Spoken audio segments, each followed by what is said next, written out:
Hallo und herzlich willkommen auf Epic, heute bei uns von Frog Pro, die Modulartaschen aus dem Sortiment.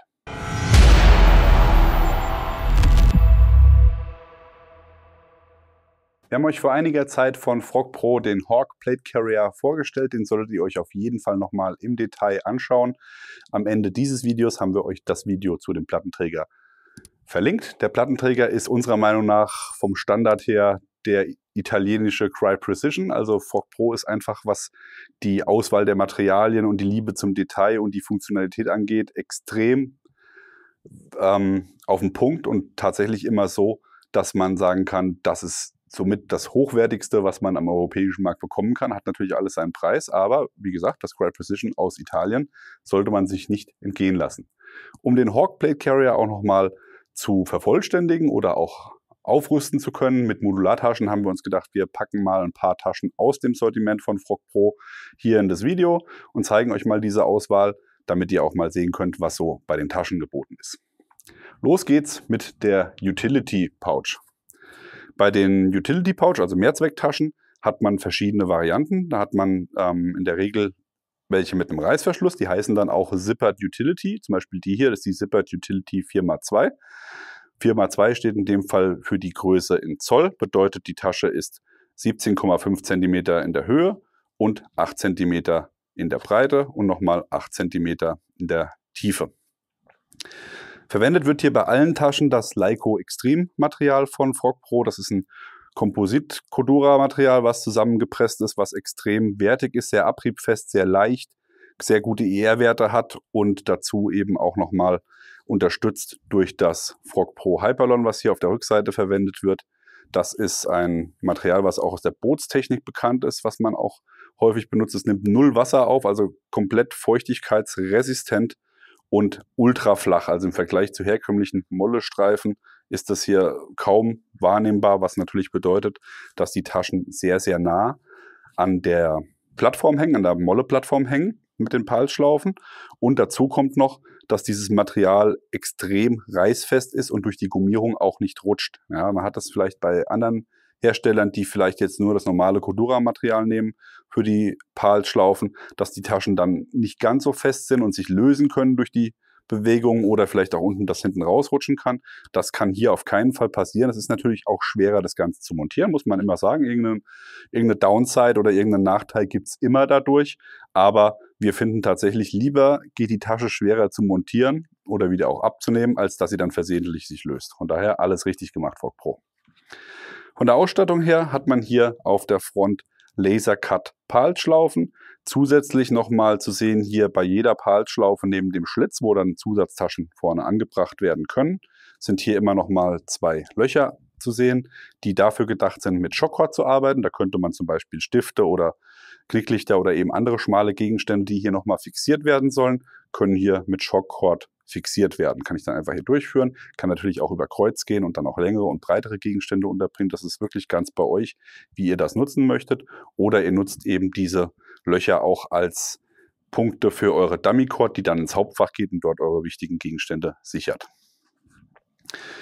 Die Tasche selbst wird mit einem umlaufenden YKK-Zipper geöffnet. Das ist ein Aquaguard-Zipper, also der ist wasserdicht.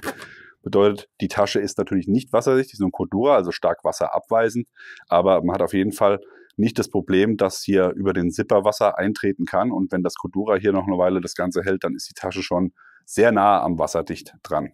Sollte doch mal Wasser eintreten, Frog Pro ist da immer sehr bemüht, auch den maritimen Bereich mit abzudecken, hat man hier eine große Ablauföse am Boden und die ist vom Aufbau her auch so, dass sie hier mit Mesh ausgeführt ist. Bedeutet also, man kann hier ohne Probleme ordentlich Wasser reinlassen und trotzdem kann das hier sehr schnell abfließen, weil es eine große Öse ist, aber durch das Mesh kann hier eben können keine Gegenstände oder kleinere Gegenstände auch herausfallen.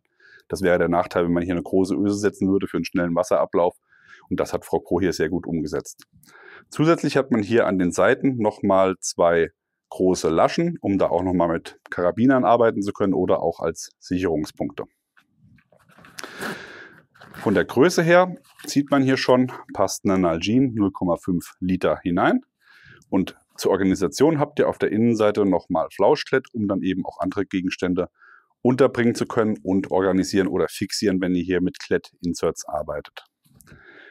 Vielleicht noch zu erwähnen, dass der Reißverschluss nicht gerade nach oben geht und zur Tasche ausgeführt ist, sondern dass er hier leicht schräg nach hinten versetzt ist. Bedeutet also auch dann, wenn die Tasche hier am Körper sitzt, habe ich den Reißverschluss körpernah und kann das Ganze dann abklappen. Neben der kleinen Variante hat Frog Pro aber auch nochmal eine etwas größere Zippered Utility. Die haben wir hier verbaut. Die haben wir euch, wenn ich mich recht erinnere, auch mit dem Hawk Plate Carrier zusammen gezeigt, weil da ging es um das U-Lock-System. Das ist nämlich auch eine coole Sache, die Frog Pro entwickelt hat. Und zwar ist die Idee, eine Platte oder verschiedene Platten in verschiedenen Größen zu haben, auch Backpanels, die mit Fitlock-Magneten arbeiten. Ihr seht das schon, das ist nur möglich aktuell bei Frog Pro Produkten selbst, wie hier beim Hawk Plate Carrier. Da seht ihr, da habt ihr neben den normalen 2-Punkt-Löchern auch nochmal große Löcher und die sind dafür gedacht, dass man hier die Fitlock-Magneten direkt am Plattenträger befestigt und dann mit den entsprechenden Gegenplatten eben so sehr, sehr schnell eine Tasche auch an einem Plattenträger befestigen kann. Das ist natürlich jetzt von der Festigkeit her dann nicht mollefest, also nicht unverwüstlich. Ich rutsche den Berg runter, hänge am Hubschrauber an der Palschlaufe und das hält, aber es ist tatsächlich so fest, dass man dadurch auf jeden Fall gerade im urbanen Einsatzgebiet der Polizei oder von Sondereinsatzkräften hier durchaus Gegenstände befestigen kann und auch Breacher-Ausrüstung dadurch ohne weiteres festhält. Aber wir wollten ja eigentlich über die Utility sprechen, nur dass ihr es mal gehört habt. Das ist das U-Lock-System hier. Solltet ihr auf jeden Fall auch nochmal euch anschauen. Ja, große Zippered Utility, genau gleich analog aufgebaut wie die kleine, nur eben, dass sie größer ist und auch 3 Reihen PAL-Schlaufen braucht. Und hier von der Größe her kriegt man dann natürlich auch mal ohne weiteres eine Kantine unter oder andere Gegenstände, aber innen auch wieder mit der Organisation für den Flauschklett. Wir bleiben bei den Utility Pouches und nehmen uns vor die General Purpose VF. VF steht in diesem Fall für Velcro Fastener Flap. Bedeutet, also der Name beschreibt eigentlich schon, was die Tasche kann. Im Vergleich zu den anderen Utilities, wo ihr mit einem lautlosen Reißverschluss arbeiten konntet, habt ihr hier einen Klettverschluss. Auch da wieder das Lycra-Komposit-Material verwendet worden, Lycra Extreme. Und hier im Klettbereich auch wieder so feine kleine Details. Man hat hier das Flauschklett nicht einfach auf eine normale Lage Cordura gelegt, sondern hat hier das Laminat gelasert. Das sieht man hier, glaube ich, ganz gut durch. Da, wo es ein bisschen dunkler ist, da ist das Material hohl, damit man nochmal Gewicht spart und hat dann hier ein etwas helleres Hakenklett oben drauf gesetzt. Und dadurch ist das Ganze natürlich hier nochmal deutlich leichter.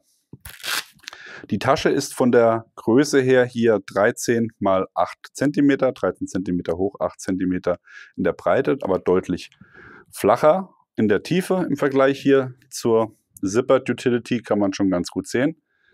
Die wird bei Frog Pro angegeben mit 2 cm. Man kann es natürlich durch das Elastikmaterial an den Seiten noch ein bisschen stretchen. Und diese Mehrzwecktasche ist auch für verschiedene Gegenstände gedacht. Ihr seht schon, auf der Front habt ihr hier ein großes Klettfeld oben und hier natürlich auch der Klettbereich unten für den Verschluss kann noch weiter nach unten genutzt werden. Hier habt ihr zwei Löcher nochmal, um hier mit einem Pullcord, mit einem Pulltab arbeiten zu können, wenn ihr das machen wolltet.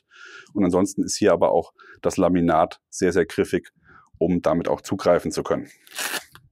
Wir haben die hier jetzt mal als IFAK oder als kleines IFAK, sage ich mal, aufgebaut. Ein vollständiges IFAK kommt man nicht rein, aber wenn man zum Beispiel nochmal eine Bandage oder ein Chest-Seal unterbringen will, kann man das ohne weiteres machen. Von der Größe her würden hier auch idealerweise ein Kompass und Kartenzubehör oder kleinere Karten reinpassen. Ein bisschen Admin-Material wie ein Schreibblock passt hier ohne weiteres rein. Und natürlich könnte man das auch als Magazintasche verwenden für zum Beispiel ein 308 20 Schuss Magazin. Auch das wäre hier mit der Flap perfekt untergebracht, um das zu regeln. Natürlich kann man dann auch ein AR-Magazin mit 20 Schuss unterbringen für spezielle Munition, vielleicht Leuchtspur oder sonst irgendwas. Dann wäre das hier auch untergebracht. Auch hier nochmal Liebe zum Detail. Man hat hier am hinteren Rücken auch nochmal zweimal Löcher rechts und links, um dann Gegenstände sichern zu können. Gerade hier, wenn ich mit dem Kompass arbeite, könnte ich meine Kompassleine hier durchführen und dadurch wäre der Kompass fest mit der Molletasche verbunden und ich könnte jederzeit den Kompass herausnehmen und er würde mir nie herunterfallen, weil er an der Tasche selbst gesichert ist und die Tasche ist dann wieder mit dem Hyperlon-Laminat fest am Mollesystem verbunden. Für den schnellen Wasserablauf ist das Ganze unten einmal geschlitzt und hier an der Seite auch nochmal offen. Also da muss man sich auch keine Sorgen machen, dass da jemals irgendwie Wasser in der Tasche stehen bleibt. Als nächstes nehmen wir uns die Pistol 1 VF vor. Wer aufgepasst hat, weiß, VF steht für Vertical Fastener Flap, bedeutet vertikale Tasche mit einer Klettlasche. Ist eine Pistolenmagazintasche, aber auch hier wieder für mehrere Zwecke geeignet. Vom Aufbau und Design her sieht man schon genau gleich auch wie hier die General Purpose Tasche, nur eben deutlich schmaler. Also auch hier Klettlasche, an den Seiten elastisches Material, unten auch wieder offen und an den Seiten für einen schnellen Ablauf. Und hier hat man aber eben die Möglichkeit, noch verschiedene Gegenstände außer Pistolenmagazin unterzubringen. Offensichtlich haben wir erstmal ein Pistolenmagazin untergebracht. Da muss ich tatsächlich sagen, das ist von der Länge her so, dass wenn hier das Magazin oben mit der Nase einhakt, dass das Magazin unten nicht ansteht. Und wenn ich die Flap jetzt komplett schließe, habe ich hier auch ein bisschen Spiel, ganz minimal. Ja, das wäre jetzt hier bei einem normalen Pistolenmagazin so. Aber gerade wenn ich jetzt hier eins habe mit einem längeren Fuß für mehr Kapazität, ist hier die Länge ideal, um das unterzubringen. Man kann, was ich super toll finde, ein Multitool offen unterbringen, weil manchmal ist es so, dass ich das Multitool direkt einsatzbereit brauche und das eben auch offen transportieren möchte. Und dann hat man hier auch genau die richtige Länge mit der Flap, um da hervorragend schnell ranzukommen. Man bekommt hier auch große Taschenlampen rein, wie hier die P84 von Nextorch als Beispiel. Die ist natürlich dann von der Flap her hier deutlich länger nochmal. Und nicht zu vergessen, für den Medic-Bereich auch ein Tourniquet bekommt man hier rein. Und das ist, denke ich, auch nochmal eine ganz coole Sache. Das hat man nicht häufig bei Pistolenmagazintaschen, dass man da ein Tourniquet unterbekommt und so das Ganze nochmal zusätzlich sichern kann mit einer Flap auf der Vorderseite, damit das Tourniquet noch ein bisschen vor den Elementen geschützt ist. Und ja, ansonsten selbe Ausstattung, wie ich es eben schon erwähnt habe. Hier auch wieder die Löcher für einen Pullcord und hinten nochmal 2 Löcher, um die Ausrüstung, die in die Tasche gesteckt wird, sichern zu können. Wir haben für euch natürlich auch nochmal Magazintaschen mitgebracht. Und zwar, weil wir sonst immer hauptsächlich AR-15 Magazintaschen vorstellen, die Frog Pro natürlich auch hat, haben wir uns gedacht, wir stellen euch mal die HK417 EOT1 vor. Das ist in dem Fall, EOT steht für Elastic Open Top. Gibt es von Frog Pro natürlich auch nochmal als Variante mit einer Flap, ähnlich wie hier die Taschen. Aber wir haben gedacht, wenn wir jetzt die Taschen mit Flap haben, zeigen wir euch die Magazintasche mal als Open Top Variante. Und hier ist er am Plattenträger verbaut. Die nehmen wir jetzt einmal ab. Wir haben das Funkgerät schon mal vorab getrennt.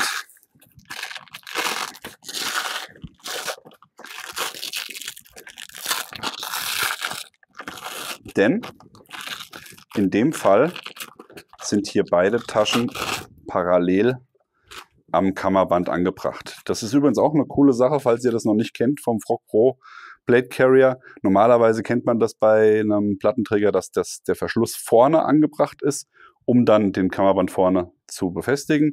Bei Frog Pro hat man das Ganze ein bisschen nach hinten versetzt. Bedeutet, ihr habt 2 Palsschlaufenbreite, die direkt am Plattenträger sitzen und erst dann kommt der Verschluss für den Kammerband. Und das hat natürlich den riesen Vorteil, dass gerade hier Funkgeräte oder eben auch eine Magazintasche schon mal direkt vorne montiert werden können und immer vorne bleiben, auch wenn ich den Kammerband aufmache.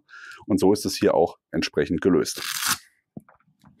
Ja, die HK417 Magazintasche ist vom Aufbau her auch genau gleich wie die anderen Taschen. Lyco Extreme, unten offen mit 2 Schlitzen an den Seiten. Die Seiten sind elastisch ausgeführt.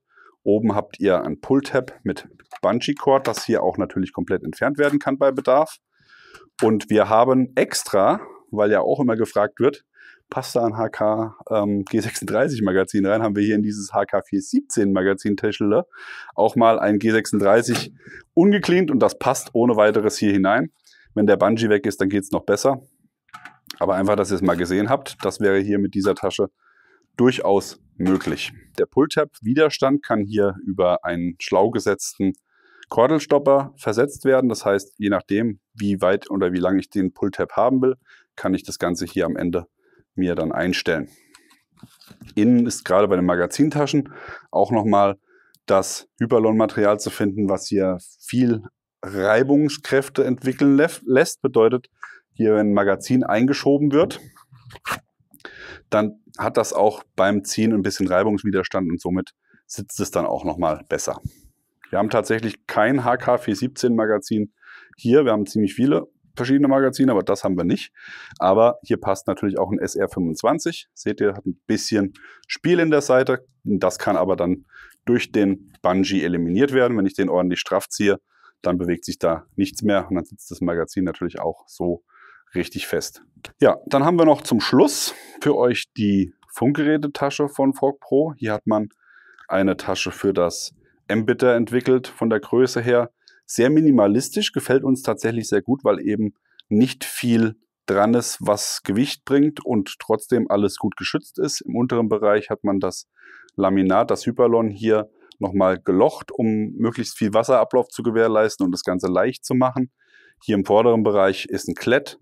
Hier habt ihr dann euren Punkt, wo ihr den Bungee einstellen könnt. Der wird dann auch wieder wie bei der Magazintasche hier mit einem Kordelstopper fixiert und die Rückseite ist mit Klett ausgeführt.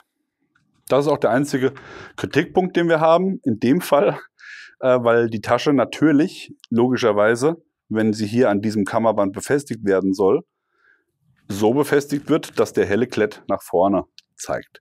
Solange ihr hier eine Magazintasche hin habt, ist es überhaupt kein Problem. Aber wenn hier der Kammerband frei ist und ihr nur das Funkgerät an dieser Position habt, dann sticht natürlich der weiße Klett hervor. Das ist unserer Meinung nach nicht so schön, aber gut, das kann man natürlich, wie gesagt, einfach kaschieren, indem man an dieser Position, wo prädestiniert ist für eine zusätzliche Magazintasche, da nochmal eine Magazintasche hinsetzt. Aber wir wollten euch zumindest mal darauf hinweisen. Zum Schluss noch ein kleiner Fun-Fact für euch, und zwar zum einen, Frog Pro hat immer bei jedem Produkt hier das Caution-Schild mit dabei. Frog Pro Equipment may cause addiction, also Frog Pro kann stark abhängig machen.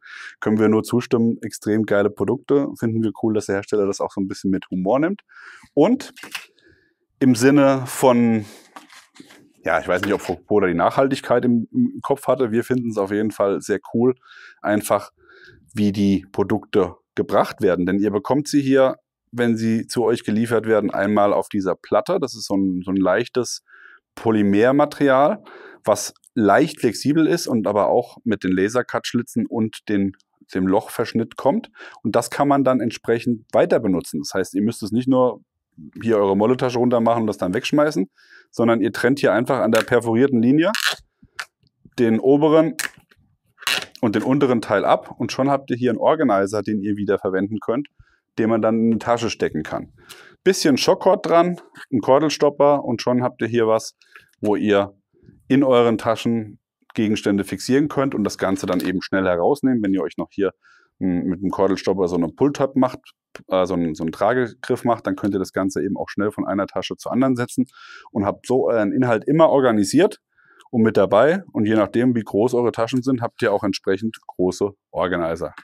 Ist so ein kleines Gimmick, was dabei ist, aber daran sieht man einfach, dass bei Frog Pro nichts dem Zufall überlassen wird und das finden wir auch gut so. Frog Pro bekommt ihr überall dort, wo man Frog Pro Produkte kaufen kann. Recon Company wäre zum Beispiel ein guter Punkt dafür. Blenden wir euch hier unten mal den Link zu Recon Company ein und den Link zu Frog Pro selbst findet ihr bei uns unten in der Videobeschreibung.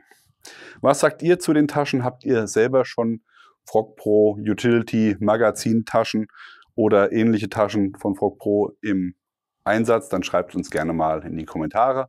Ansonsten, wie immer an dieser Stelle, liken, Abo, Glocke klicken. Wir sind raus. Bis dann, macht's gut. Bye, bye.